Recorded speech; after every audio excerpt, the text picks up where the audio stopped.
Welcome to UnAborted with Seth Gruber. Thanks for tuning in today. I'm here with Melissa Ohden, an abortion survivor and the founder of the Abortion Survivors Network. And we are actually here in DC for the March for Life, which was yesterday, and the National Pro-Life Summit, today put on by Students for Life of America, Live Action, Heritage Foundation, and Alliance Defending Freedom. And so this is a real honor and privilege because Melissa's story, amongst so many others who are now receiving voices because of what Melissa does through the Abortion Survivors Network, poses a real emotional and ideological challenge to the abortion juggernaut and their cronies and their narrative, which is that women should practice their reproductive health care. But what if that reproductive health care and the choices to choose that reproductive health care fail? Well, the failures of those reproductive health choices are actual human beings who have been wounded through the abortion industry and those who make a significant amount of money on the destruction of life. So we're going to talk about a lot of things about life, about beauty, about the gospel, about truth, about speaking up, and so much of what Melissa does. So we'll be back in just 1 second. Stay tuned.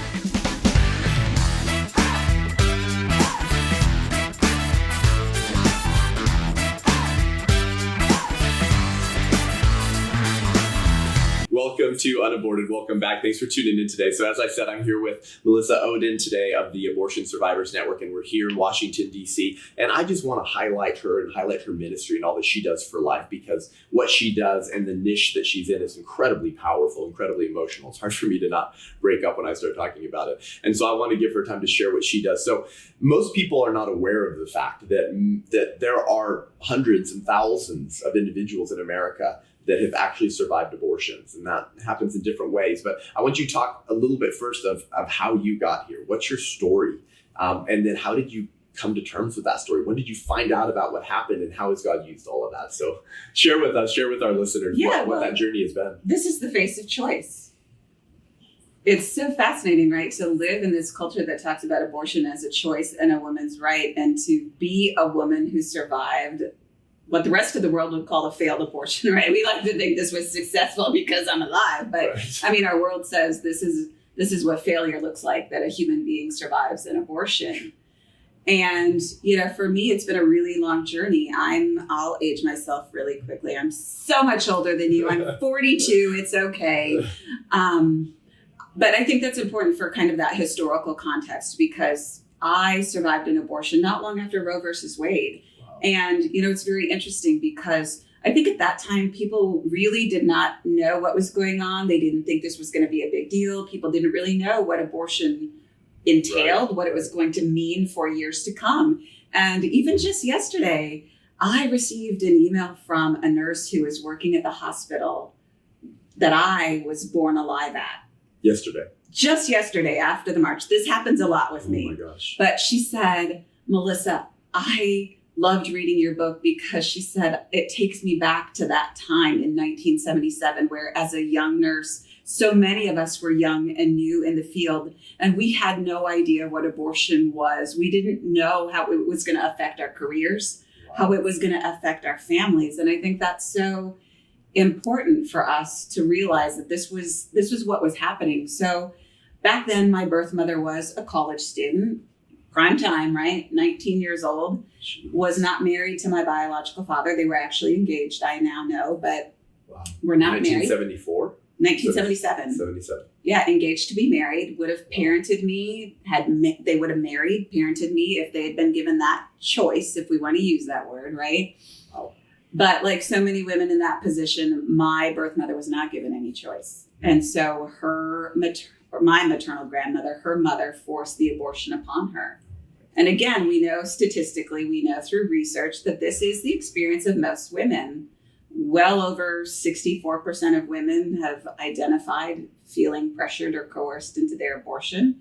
And my birth mother was literally forced. Her mother was a prominent nurse, oversaw the education of most of the nurses in the hospital where it took place. Your maternal grandmother was a nurse. Mm-hmm. associate dean of a nursing Oh my gosh. school, knew the scientific and the biblical basis for when life begins, right? We know this. So much for the Hippocratic Oath. But she knew also how to make a forced abortion take place, bypassing hospital regulations and procedures. And honestly, Seth, it makes me wonder how many times she did that. Oh gosh. Like, was my birth mother really the first person at that hospital that it happened to? Or was she so comfortable doing it already? Right. Wow. The abortionist was a colleague, a close friend of hers. And so they forced the abortion upon my birth mother. And that type of procedure is a saline infusion abortion. The abortion industry themselves admitted long ago that they stopped doing it because too many of us survived. Right. Yep. And I'm sure Not people... effective enough. Right. So let's find much more effective ways to make sure human beings don't come into this world. And so that type of procedure was meant to poison and scald me to death. Usually the procedure lasts about 3 days. If the child was fortunate enough, their life was ended within about the first 24 hours. Right. It's one of the most horrific abortions for a child. It is. You know, I've met many women who have said, Melissa, I had that abortion procedure and I felt my child thrashing about in the womb, fighting for their life. Before the womb quieted, and I knew that their life had been ended. And so my birth mother had that forced upon her. And instead of actually lasting 3 days, my abortion procedure lasted for 5. Oh. My medical records indicate that they just kept trying over that 5-day period to induce her labor. And I'm a little stubborn and I was not budging. Praise God. And Jesus. so on that 5th day, they thought, of course, the abortion had been successful. And they finally induced her labor at St. Luke's Hospital in Sioux City, Iowa. And that day I was accidentally born alive. Oh my goodness. Wow. Isn't that crazy, right? To go accidentally born alive. I actually said this to a group of students recently at a high school. I said, why is it that you have a birthday? Right. And I have to have the day that I was accidentally born alive. What's the difference between you and me? Right. And there was no answer. Oh my gosh. Accidentally born alive. What a strange and disturbing inversion of language. Mm-hmm. Like someone just said right now at the National Pro-Life Summit, they said everyone, or Matt Burke, former NFL player, everyone is pro-life as a child. Absolutely. Every 8-year-old is pro-life because you just understand that that's a child. In fact, my now 2-year-old, but when he was 1.5, I showed him a picture of the highly enhanced prenatal imagery through embryoscopy of the child in the womb in the first trimester. And I said, Cedar, what's this? And he looks up and he says, baby. Everyone starts pro-life and then they get indoctrinated with this just horrible, euphemistic Orwellian language that describes one of the most evil things you could possibly imagine, the killing of a baby, as feminism, women's equality, and reproductive health care. Mm-hmm. And so your birthday, when you were supposed to be born alive. My accidental birthday. Yeah, right? exactly. Like, what a strange way to even have to describe your experience. Mm-hmm. So then, continue the story. So you're born alive.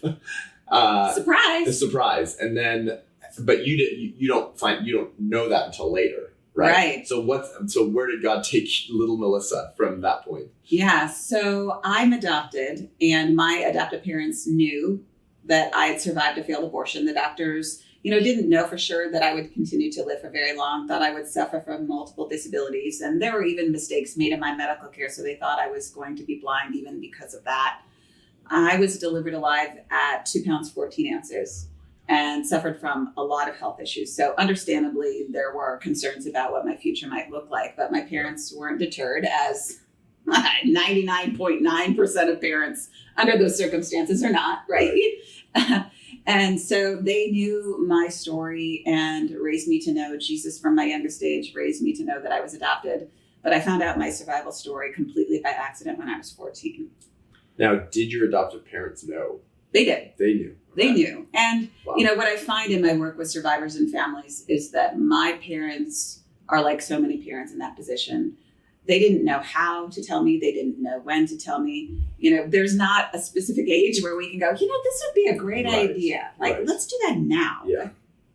They were really afraid of how that was going to change my life. And, you know, I think what I appreciate so much about my mom and dad is they simply raised me to know that my birth parents loved me enough to give me life and the gift of my family.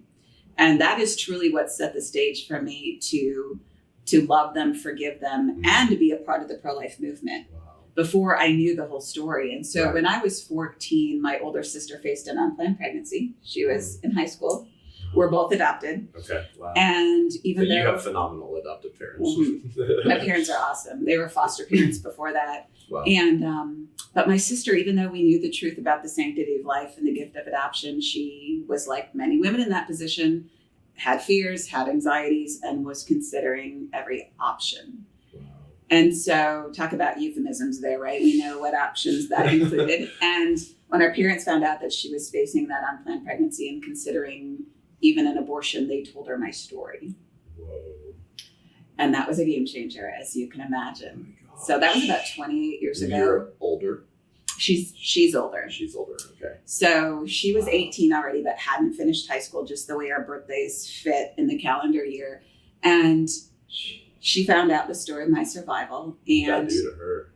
Well, the good news is she carried him, parented him, graduated high school on time, went on and had other children. Yeah. She was successful with the love and support of a public school. Right. Crazy. Wow.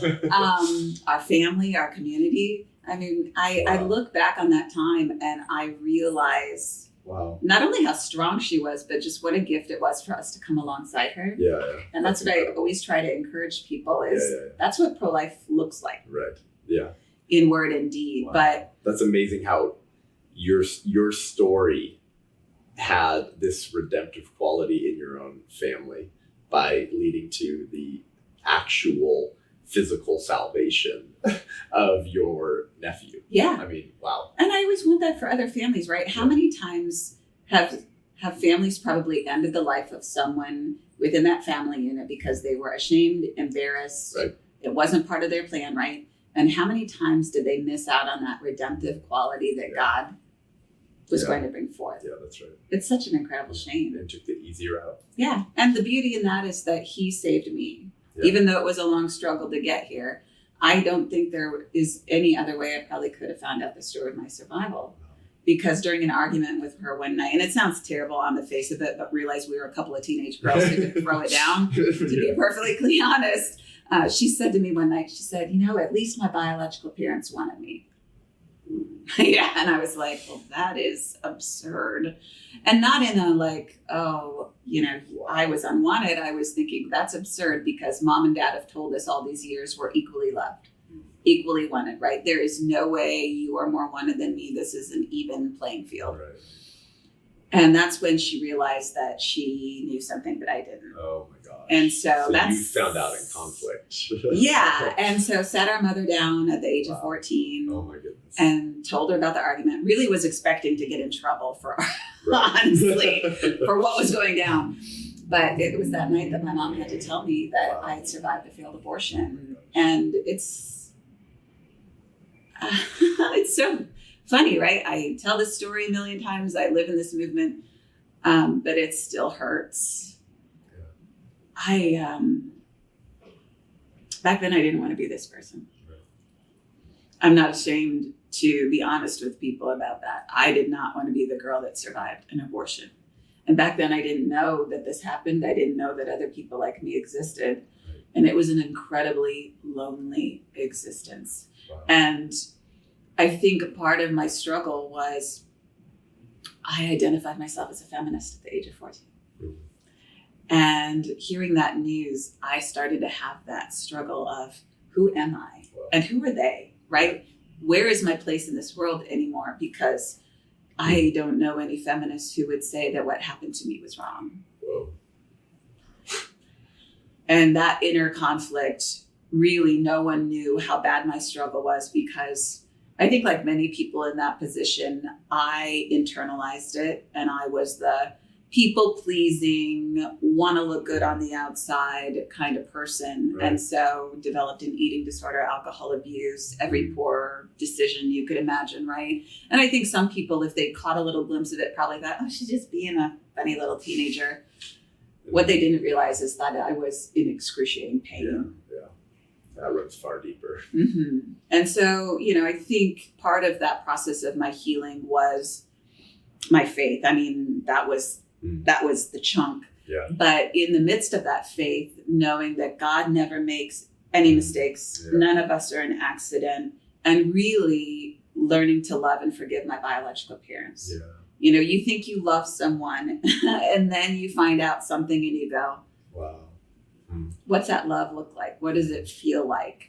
And for me, forgiveness is not a final destination. I didn't get to wake up one day and go, everything's good. Right. Life happens, and then you learn to forgive once again. And for me, forgiveness is all about seeing the humanity in another person. Yeah. That abortionist deserves to be forgiven. Right. My grandmother, my biological parents.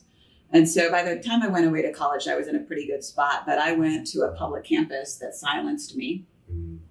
Where did you go to college? I went to the University of South Dakota, which, interestingly enough, I didn't know at the time that my maternal grandmother was an associate dean at that university when I was there. When you were there?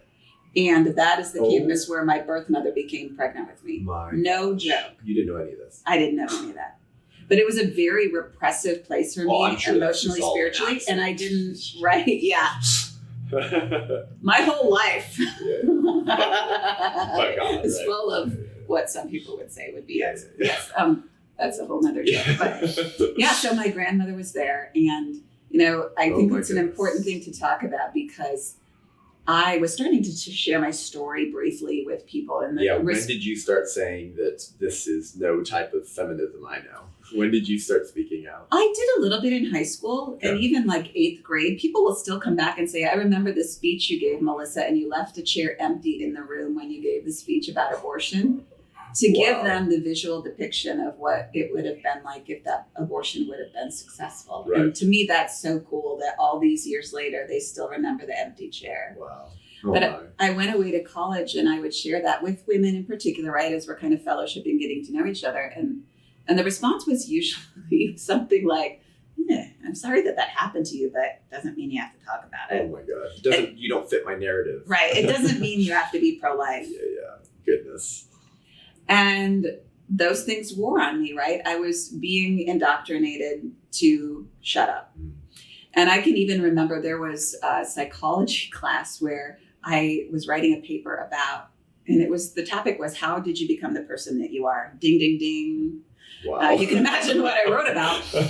And it was a professor that I thought was going to help me get into a PhD program, was just like super supportive of me. Oh boy. And he sent me back the paper and it was all marked up, right? He gave me an A, but it was chock full of comments like, who told you such a terrible lie? This can't be true. Why would anybody say this? Oh my gosh. And it was like another kick in the teeth. And so I went quiet for a period of time thinking, all right, it is not safe for me. It is not safe for me to be who I am. Right. It's not safe for me to share my story. And so then this continual process had to evolve for my healing and finding my biological family and finding my medical records. And, in the midst of that, life goes on, right? Married my husband, got my master's degree. Wow. And all the while just was really discerning how God was calling me to use my life. And so the biggest piece for me, I think, Seth, for me coming forward in the pro-life movement was that I found Feminists for Life. And I saw Saren yesterday at the march. And it's so funny because if people don't understand what it's like to be in these shoes, I don't know that it makes sense to them. But to find a group of feminists who were pro-life was absolutely empowering for me. Yeah, that's right. And so about that same time, in God's perfect timing, he allowed me to find my medical records. I'm one of the few survivors who has medical records because the abortion industry does not document. Right. Yeah, of course not. Surprise. Yeah. And so my medical records came through. I found out who my biological parents were. And Feminists for Life puts out this flyer saying, hey, we're looking for people to start talking on college campuses. Sounds like a good idea. Wow. And so that's how I actually got involved in the pro-life movement because, I thought, why not speak on college campuses? That's a real great gig, right? Yeah. Peaceful, really supportive, open to the message. Right. And they don't know what to do with you, right? I mean, and in many ways, you could actually say that you found the only true and authentic feminists for the first time, because there is no such thing, as I like to say, as a pro-choice feminist. And now you can talk about the different waves of feminism. You and I probably both hate third wave feminism. Absolutely. But this fundamental idea of feminism, the most fundamental idea that would have to undergird feminism for it to be built upon any type of foundation whatsoever would be that women matter. Women's lives matter. Women are equally valuable to men because they're intrinsically valuable. Well, if that's true, then how can you not apply that value to women when they become women? Exactly. And so, so you met true and authentic and consistent feminists. But so you were already married when this began and when you started going on college campuses? Yeah. And, it gets kind of interesting there because I can still remember the first time I spoke publicly. It was actually on Capitol Hill. We did a little briefing with fairly friendly folks, right? Okay. But I remember thinking, I don't know that I could ever do this again. Like, I'm so sick to my stomach. Sure. I don't think I'm cut out to be a public speaker. Wow. When I found out I was pregnant with our oldest daughter, which is so cool to me because, our world out there would say, as a woman, you can't have it all. That I somehow needed to choose between a career and my child, and that's a whole nother conversation. True right? Female empowerment and feminism means crushing your offspring to pursue career advancement. Right. Very feminist message. Right. So started to travel the world really in defense of life during my pregnancy with her. Amazing.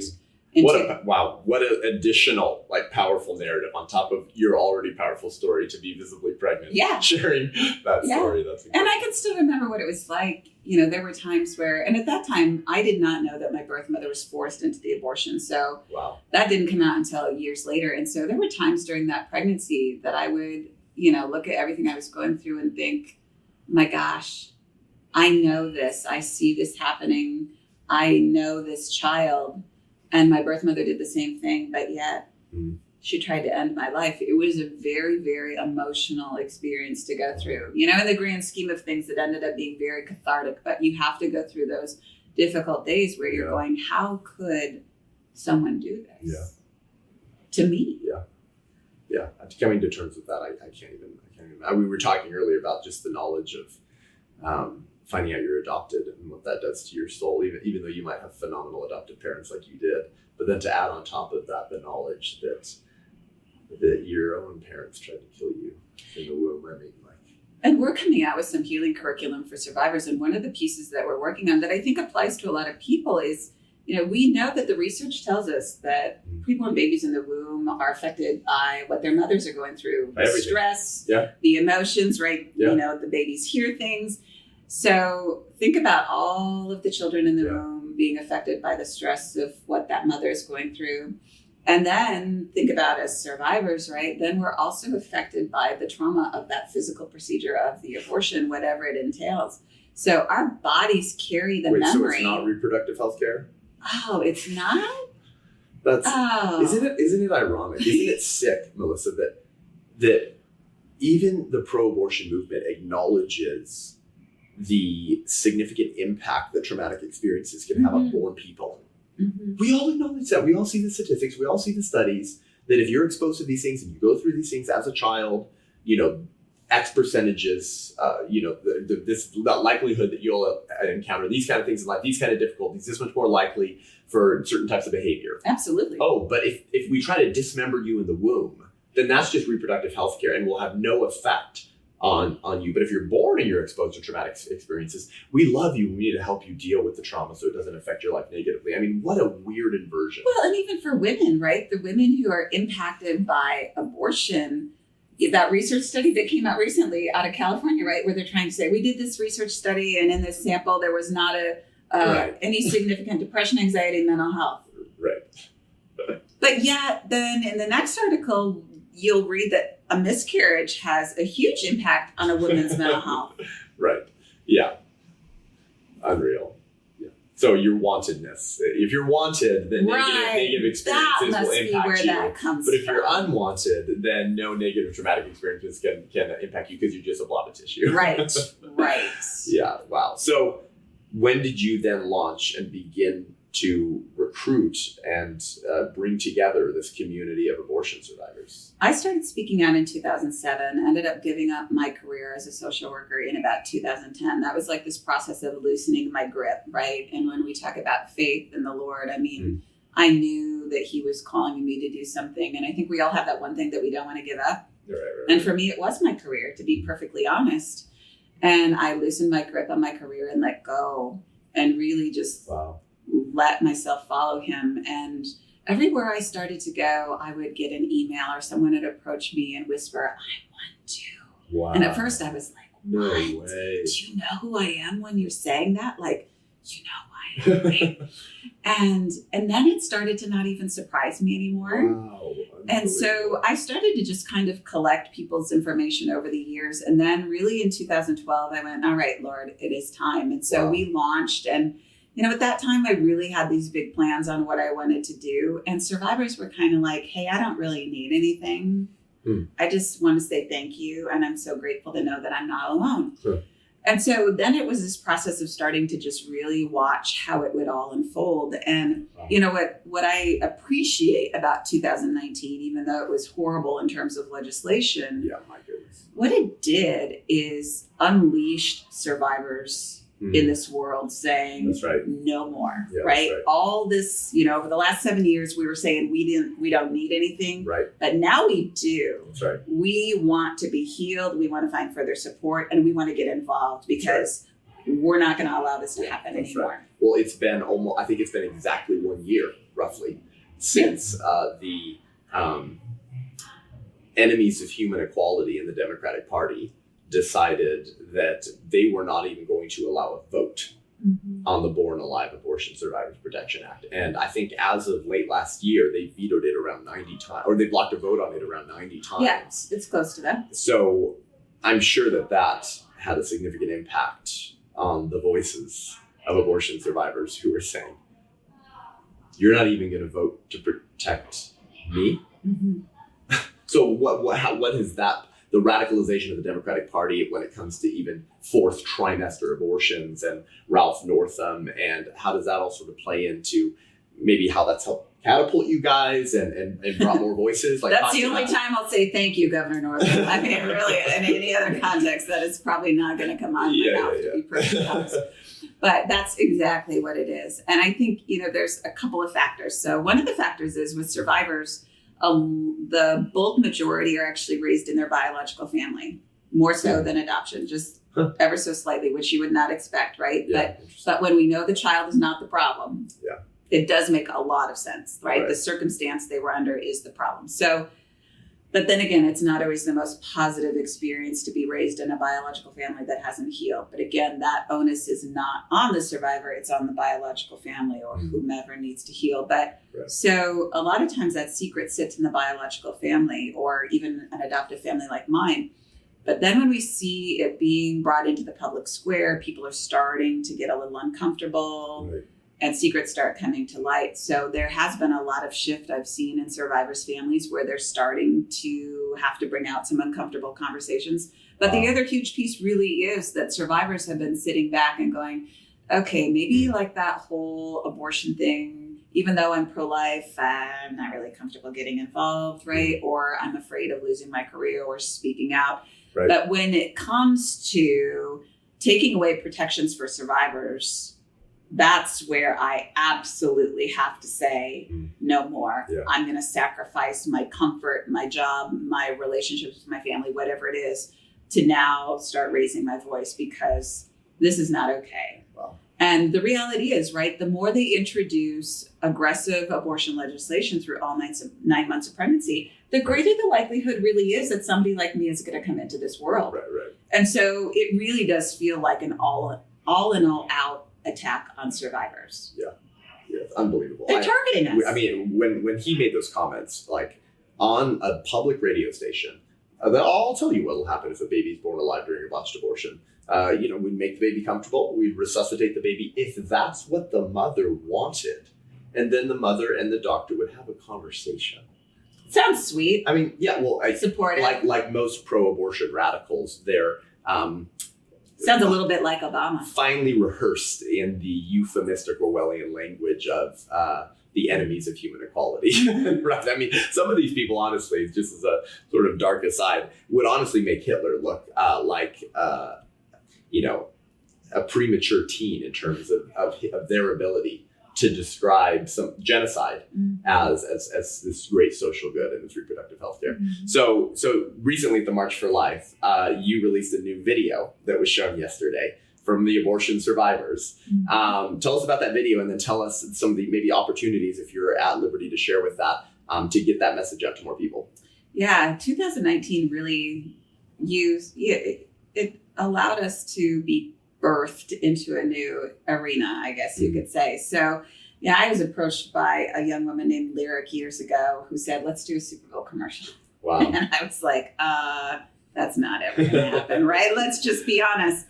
And as 2019 unfolded, we were going, okay, if it's God's will, let's do it, right? Mm-hmm. And if it's to be done, then the doors will open. And so we started working on this and, dug out survivor stories from the 80s, the 90s. There was a meeting of survivors in the 1990s in Canada, got our hands on some of that, started to dig out all of these stories that have existed over time and put together 14 abortion survivor stories, shot it in black and white in our faces, because facing the choice, right? Let's face it. Look us in the eye when you want to use the word choice and women's rights and reproductive health. And so we were really pursuing this as a Super Bowl option. And the short story of that would be that it was not allowed to go that far. And so we released it at the March yesterday, and I feel like it was incredibly well received. Yeah. And there's stories that most people don't know. So, D&E abortions, D&C, instrument abortions, survivors from other parts of the world who survived at-home attempts. Oh my gosh. Because that's what they have at their disposal, right? And that's been one of those things over the years. We've always supported survivors of abortion, no matter what that abortion is. Right. But for advocacy purposes, we've always really focused on medical procedures because of the legality issue, right? That's what we're trying to butt up against time and time again. But the reality is, no matter what type of abortion procedure it is, that's a human being. It's a human being. So that life has meaning and value no matter what. So there are so many different stories tied up in that. People can go to facesofchoice.org to see the video. It's making the rounds right now. Yeah. We're not done yet. I think we're going to put out more and more videos with Lyric and Faces of Choice. Amen. Wow. Because that's what the world needs to face, right? That's right. That's how they've succeeded in 47 years of this, because the victims lose their lives. Right. And they've built a narrative where the face of choice that the media is going to show to you, and Hollywood and the abortion industry and their cronies, is that the face of choice is this happy, successful mother. Let's call her Michelle Williams for our purpose. I'm so surprised you said that. who sacrificed her child on the altar of career well-being for a golden statue. And that's the face of choice, right? I mean, very ironic that your video was released so much shortly after her comments at the Golden Globes, because that's the face of choice that the abortion industry wants to put forward. Look, I'm rich, I'm successful. She literally said these things. I have a great marriage. I have someone who loves me because I killed my offspring. And yet your face and the faces of so many others show that that choice was a violent choice. And thank God it wasn't a successful one. When I was in high school, when I did my senior project on abortion, which catapulted me into speaking out on abortion, I watched Gianna Jessen share her story before the Australian Parliament. And I think that might have been the first full pro-life talk or speech I had ever heard at 17 or 18 years old. And she had the mic drop moment, where she says, if abortion is about women's rights, where were mine? And just like with your story, the whole room goes silent. Yeah. And so I've had politicians who come up to me later after I've testified and go, I hope you heard me listening very intently to you today. And they're females, right? Right. And I know exactly what it is that caught their attention, because I started to kick the leg out from under the table. That's right. Yeah. And if you had value, when you were born alive, then why didn't you have value in the womb? And then the entire narrative and the entire argument just falls apart. And so seeing Gianna, probably one of the first and earliest abortion survivors in the public sphere, speak out and engage with those who disagree with her in that way. Talk a little bit about how you and the Abortion Survivors Network perhaps engage with those, either on an organizational level or in your own individual personal life, with those who disagree with you. Because your narrative and your story is one that cannot be rejected and cannot be silenced and cannot really even be reconciled with abortion arguments. So what does that look like in your personal life or the lives of those in the Abortion Survivors Network in terms of how you engage the culture of death and their cronies? Yeah, Gianna was a game changer for me too. That was the first abortion survivor I ever found out about. And that gave me so much strength and courage. And we love to go places together. We've been in DC together a couple times, and we always kind of joke, like, is the town going to blow up? Right. Having a couple abortion survivors together, we have a good time. Yeah. But yeah, it is really interesting because our world would say that as women, we have the right to have an abortion, but we didn't have the right to be born in the first place. Wow. I mean, that is so absurd. And my 11-year-old could even trot out that argument to be like, hey. So it's it is such an illogical. Because they often will just crush your story, right? They'll often just say that's not true. You were telling me earlier about a story about that. Why don't you tell us about how you and your daughter have engaged with people who are advocates of reproductive health care and how they react when you say, I'm the face of choice. I carried a black and pink sign yesterday. Thanks, Planned Parenthood, for the pink. That said, aborted and survived, asked me about my rights as a woman. And my 11-year-old had a sign that said, alive because my mom survived. Wow. And so we're carrying our signs, right, walking in the huge sea of people. And there's a girl on the curb, maybe 20-ish, holding up her sign that says, keep abortion legal. And she looks at our signs and you can see her just kind of, trying to process things. And she starts shaking her head. Wow. We can see her literally shaking her head. And my 11-year-old and I start nodding our heads, yes, in return, right? And she starts shaking her head, no, even harder, right? And my 11-year-old shouts out, it's true. And the young lady looks at us and she said, give me a name. And so my daughter yells out my name. And the look on her face, you could just see her kind of stunned. I don't think she was expecting a name, right? I think she's just thinking, oh, you guys are making this stuff up. Right. I mean, I'm sure she wants us to be making this stuff up. And so when she shouted out the name, the look on her face, you could just see her twitch a little bit, right? Like, didn't see that one coming. And that tends to be the response is, women will try to go, no way, that's not true. And when I say I have my medical records, I've met my biological family who was responsible for it. They admitted to way more than what they probably even should have, right? Oh my gosh. I've met medical professionals who cared for me. I mean, really, what more do you want from me? Oh my gosh. In order to believe me? And in a world where we do the Me Too and trust women, right. What the heck? Yeah. Why not? Why can you not support me as a fellow woman? Yeah, feminist unless you're a pro-life feminist. Mm-hmm. Yeah, so honestly, I feel like, Seth, that is like the great big showdown that we need to have is the pro-life women with the women who identify themselves as being, they say they're pro-choice, but we know they're not pro-choice. They're pro-abortion.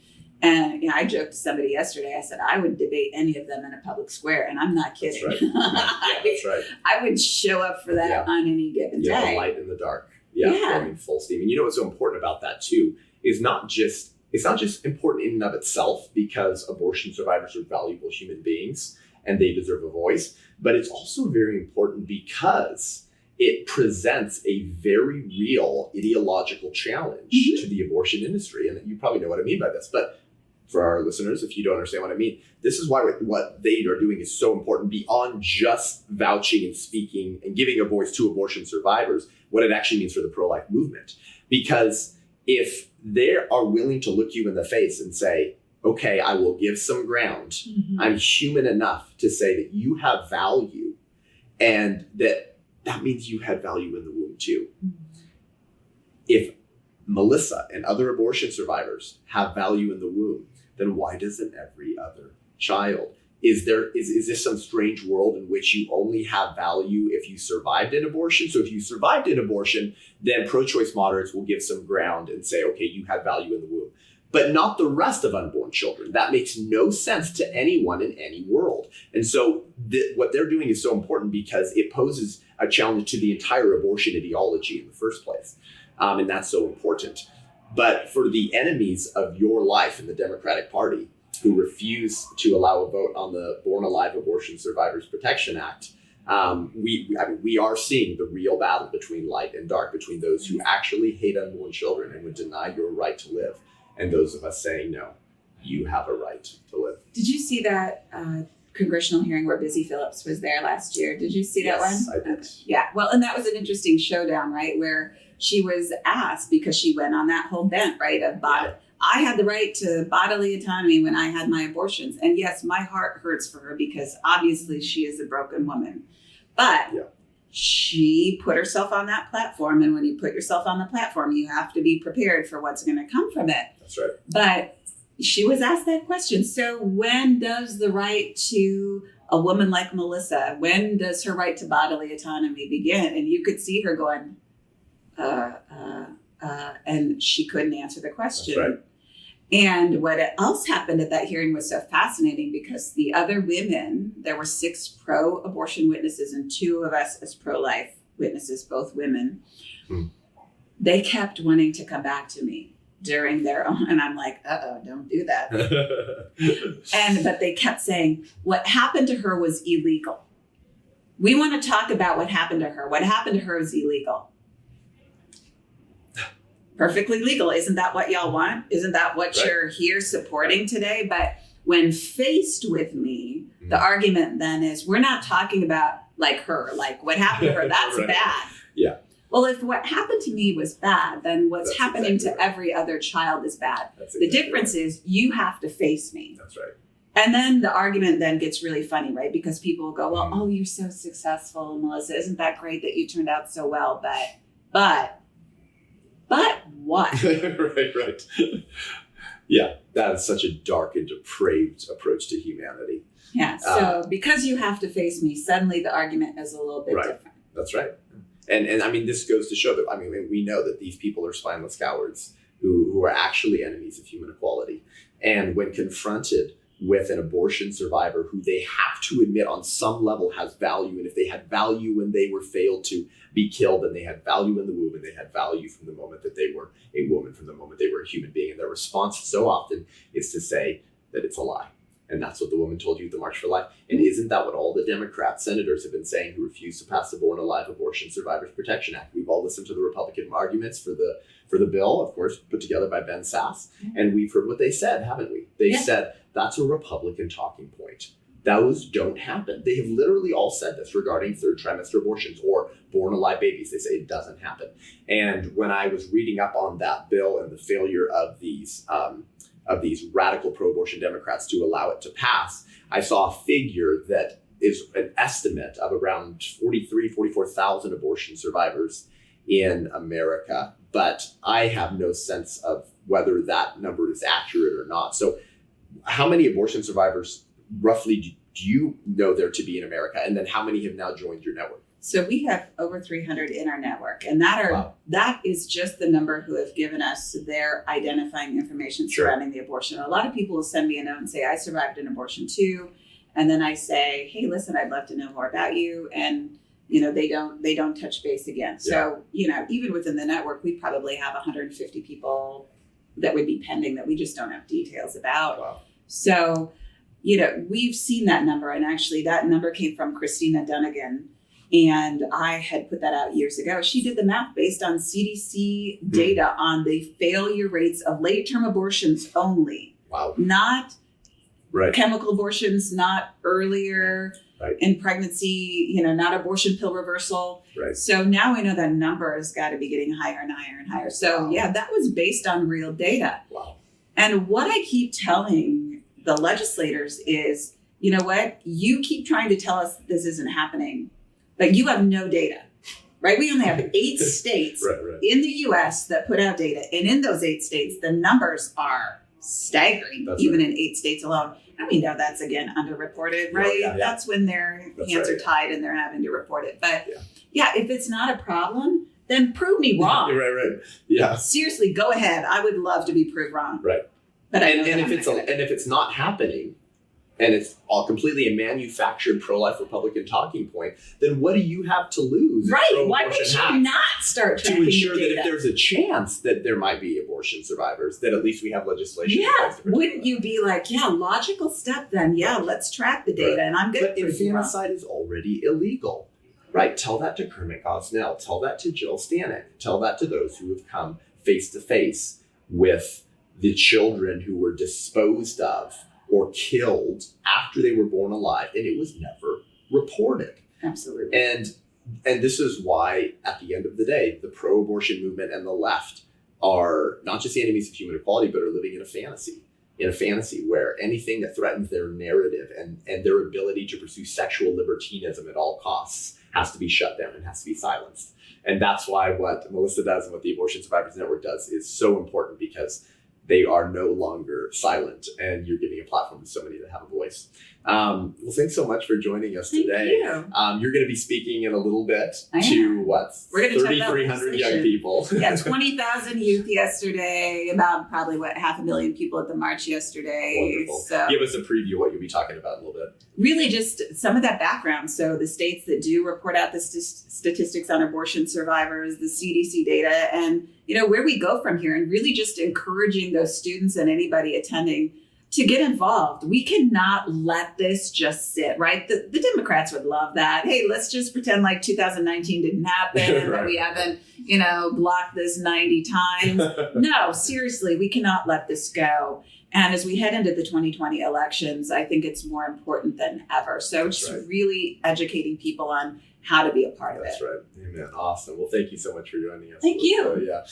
Check out Melissa Ohden. Check out our Facebook page. Check out Abortion Survivors Network. Of course, all on social media. They all have their own individual websites. If you're a student and you're considering speakers to bring to your university campus, to a church event, to a pregnancy resource center gala, which Melissa and I both travel around the country keynoting, consider Melissa's story, because it is one of the most powerful stories out there. If this episode encouraged you, which why wouldn't it, please share it with people. More people need to know this story. Share it with your crazy pro-abortion atheist uncle, your pro-choice friends, the students in your lives, those that know that you love them, but they disagree on the issue, so that they'll understand that this is an important thing for them to watch, an important thing for them to consider. If you want to become a sponsor and patron of this show to help us reach more people, expand our production quality and our content, go to patreon.com/unaborted, patreon.com/unaborted, and become a patron of the show. And that really helps us reach more people with this important message. Also, scroll down on iTunes Podcast, Spotify, YouTube, give us 5-star rating and review, because pro-abortion people hate Melissa and I, so they troll our content and give us nasty reviews to try to drive down our reach. So go ahead and do that. Share this with someone. Follow Melissa,